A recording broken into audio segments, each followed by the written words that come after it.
ఒక్కసారి కొమ్మూరి గోల్డ్ కి కాల్ చేయండి. తాకట్లో ఉన్న మీ బంగారాన్ని విడిపించి మార్కెట్ ప్రైస్ కి వాళ్ళు కొనుక్కుని మిగతా డబ్బులు మీకు ఇచ్చేస్తారు. హాయ్, వెల్కమ్ టు మన టీవీ. మన టీవీ మన కోసం. సినిమా రంగానికి రాజకీయాలతో దగ్గర సంబంధం ఉంటుంది. సినీ రంగంలో సుపరిచితులైన వారు చాలామంది రాజకీయ పార్టీలను ఏర్పాటు చేసి సక్సెస్ అయ్యారు. తెలుగు నాట నందమూరి తారక రామారావు, పవన్ కళ్యాణ్ ఈ కోవలోకి వస్తారు. సో మెగాస్టార్ చిరంజీవి రాజకీయాల్లోకి వచ్చినట్టే వచ్చి మళ్ళీ సినిమా రంగంలోకి వెళ్ళిపోయారు. అయితే ఇప్పుడున్న పరిస్థితుల్లో రాజకీయాల్లోకి వచ్చే పరిస్థితి సినిమా రంగం నుంచి ఎవరై ఉంటారనే చర్చ నడుస్తుంది. అయితే గత కొద్ది రోజులుగా జూనియర్ ఎన్టీఆర్పై ప్రచారం గట్టిగా సాగుతుంది. తమిళనాడులో విజయ్ మాదిరిగా ఏపీలో జూనియర్ ఎన్టీఆర్ రాబోతున్నారని టాక్ నడిచింది సోషల్ మీడియా వరకు. అయితే జూనియర్ ఎన్టీఆర్ కార్యాలయం దీనిపై స్పందించింది. అటువంటిదేమీ లేదని ఏకంగా జూనియర్ ఎన్టీఆర్ఏ ప్రకటించాల్సి వచ్చింది. అయితే జూనియర్ ఎన్టీఆర్ ఈ విషయంలో కాస్త కలత చెందారట. సో జూనియర్ ఎన్టీఆర్ తెలుగుదేశం పార్టీకి గతంలో పనిచేశారు. 2009లో ఆ పార్టీ కష్టకాలంలో ఉండగా ఉమ్మడి రాష్ట్రంలో ప్రచారం చేశారు. అయితే ఆ ఎన్నికల్లో తెలుగుదేశం పార్టీ ఓడిపోయింది. అక్కడి నుంచి ఏం జరిగిందో కానీ టీడీపీ నాయకత్వంతో సొంత ఫ్యామిలీతో కొంత గ్యాప్ ఏర్పడినట్టు కనిపించింది.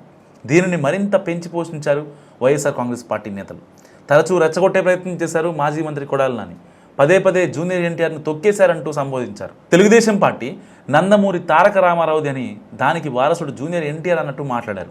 వైసీపీలో ఉంటూ తెలుగుదేశం పార్టీ గురించి మాట్లాడుతూ ఆ పార్టీ నాయకత్వాన్ని ఇరకాటంలో పెట్టే ప్రయత్నం చేశారు.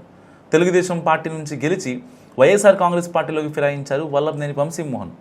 ఆయన సైతం జూనియర్ ఎన్టీఆర్ మనిషిగా ముద్రపడ్డారు. జూనియర్ ఎన్టీఆర్ చుట్టూనే రాజకీయ ప్రకటనలు చేసేవారు. సహజంగానే టీడీపీ నాయకత్వంతో జూనియర్ ఎన్టీఆర్ గ్యాప్ మరింత పెరిగేందుకు ఈ ఇద్దరు నేతలు కారణమయ్యారు.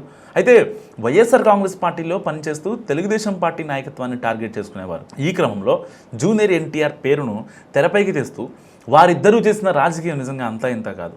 ఒకానొక దశలో జూనియర్ ఎన్టీఆర్ జగన్మోహన్ రెడ్డికి స్నేహితుడు అనేంత రేంజ్లో ప్రచారం చేశారు. సహజంగానే అప్పటి వరకు జూనియర్ ఎన్టీఆర్పై గౌరవభావంతో ఉన్న టీడీపీ కార్యకర్తలు ఈ చర్యలతో ఆయనపై ఉన్న గౌరవాన్ని, అభిమానాన్ని వదులుకున్నారు. జూనియర్ ఎన్టీఆర్ తెలుగుదేశం పార్టీలోకి వస్తే ఆహ్వానిస్తామని ఆ పార్టీ వర్కింగ్ ప్రెసిడెంట్ లోకేష్ ప్రకటించారు. కలిసి పనిచేసేందుకు సిద్ధంగా ఉన్నట్లు కూడా సంకేతాలు పంపించారు.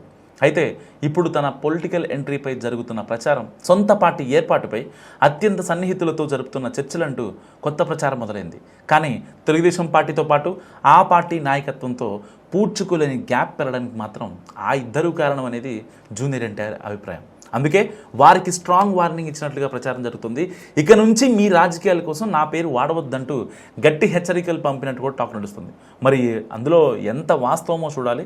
ఆయన ఆల్రెడీ రియాక్ట్ అయ్యారు. నా పేరు ఎలాంటి సందర్భాల్లోనూ ఎక్కడా కూడా నాకు సంబంధం లేనటువంటి విషయాల్లో నన్ను పొలిటికల్గా లాగొద్దు అంటూ చాలామంది వైసీపీ నాయకులు ఎవరైతే మెహర్బానీ చేస్తున్నారో వాళ్ళందరికీ అదిరిపోయే కౌంటర్ ఇచ్చారు ఎన్టీఆర్.